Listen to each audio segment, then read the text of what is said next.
Yeah, that's a great question, Andrew. It really is something to think about. I mean, firefighters are heroes, right?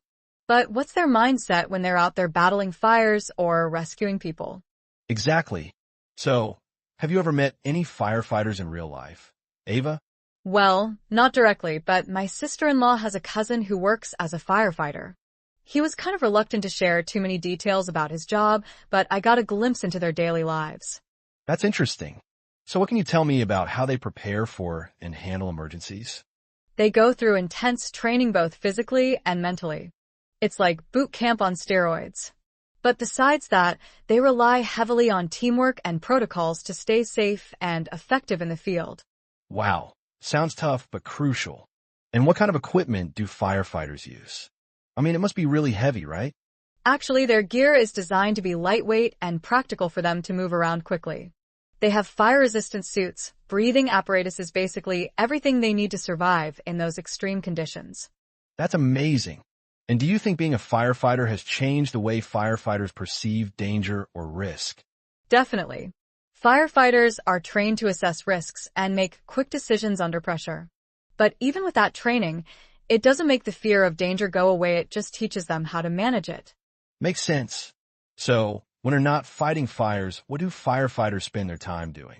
They're always preparing for the next call drills, maintenance checks on equipment, and community outreach. It's all about being ready 24/7. Plus, they organize fire safety workshops to educate people. That's awesome. They're not just rescuers, but also educators. Do you think that helps build a better understanding between the public and firefighters? Absolutely. When communities see firefighters as friendly neighbors rather than distant figures in uniforms, it builds trust and cooperation. It's about creating mutual respect and safety. That's really cool. I never thought of it that way before. So, what do you think is the most challenging part of being a firefighter? The unpredictability, definitely. Every situation is unique, and they have to adapt quickly. And there are moments when they can't save everyone, or every building they face losses that are hard to handle. That must be incredibly tough. How do they cope with those feelings of helplessness or failure? They have counseling services and support groups. It's crucial for them to talk about their experiences, share emotions, and debrief after call. It's an integral part of their mental health and well-being. That's really important. And do you think the public can help in any way? Absolutely. By being prepared with fire safety knowledge and following basic precautions. The more aware people are, the less they need to rely on firefighters for those everyday things, which gives them more time to focus on saving lives. That's a great point.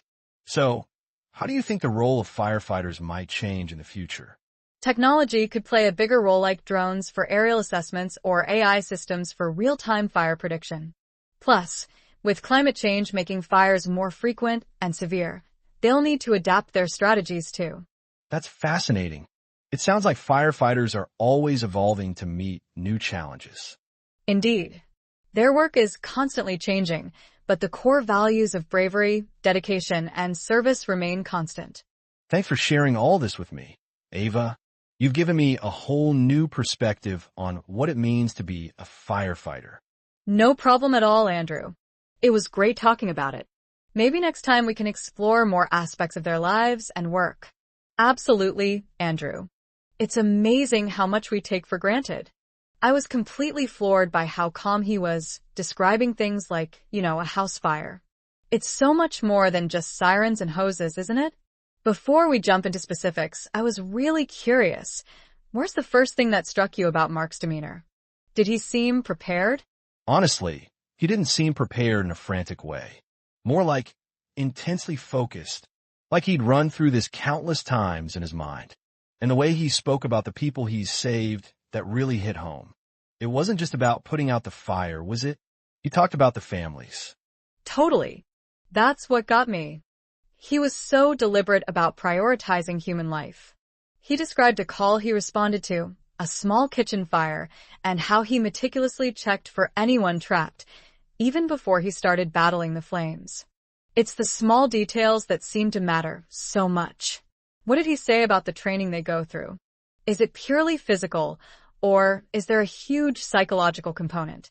That's a brilliant point. He emphasized it's both.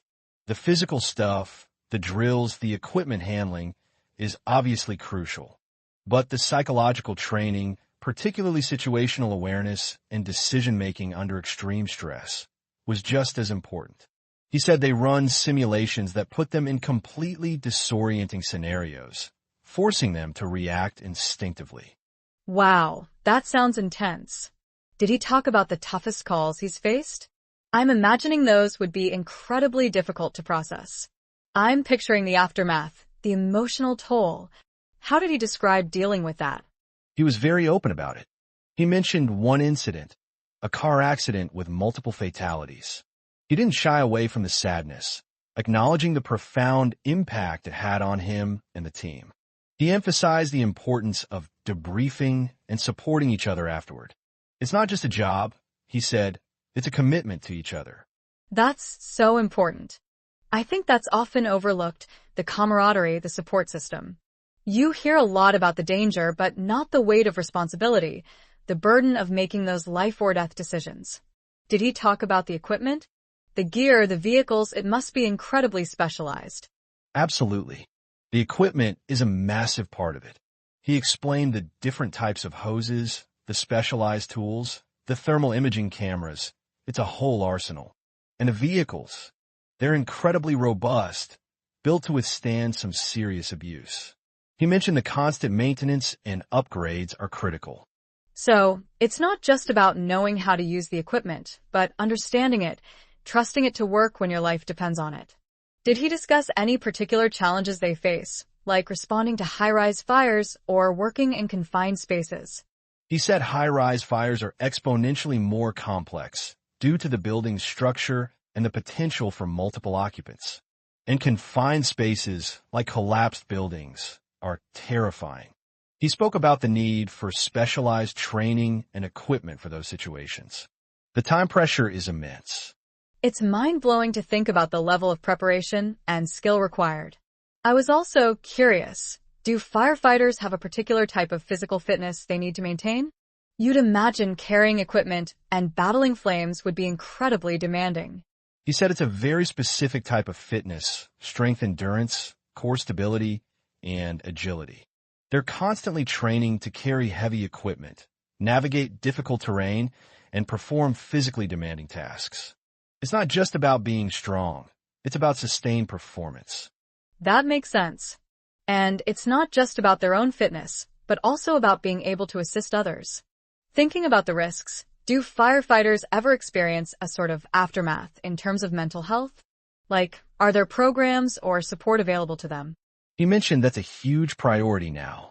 The department has recognized the psychological impact of their work and offers extensive support programs, counseling, peer support groups, and mental health training. It's increasingly seen as essential for maintaining their well-being. That's fantastic to hear. It highlights the fact that it's a truly demanding profession, and looking after the mental and emotional health of those brave individuals is absolutely vital. It shifted the conversation, really. So, looking back at everything he said, what would you say is the single most important lesson you took away from talking to Mark? Honestly, the sense of unwavering dedication. The way he spoke about his commitment to protecting others, despite the inherent risks. It was a powerful reminder of the courage and selflessness of these incredible people. He's not just a firefighter, he's a guardian. Absolutely. And that's a truly humbling thought. Thank you so much, Andrew, for sharing that incredible conversation with Mark.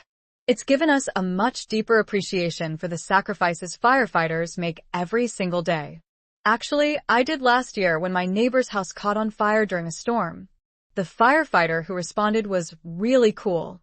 Wow, that must have been terrifying for your neighbor and their family. How did the firefighter handle the situation? Well, he stayed calm and assessed the situation quickly.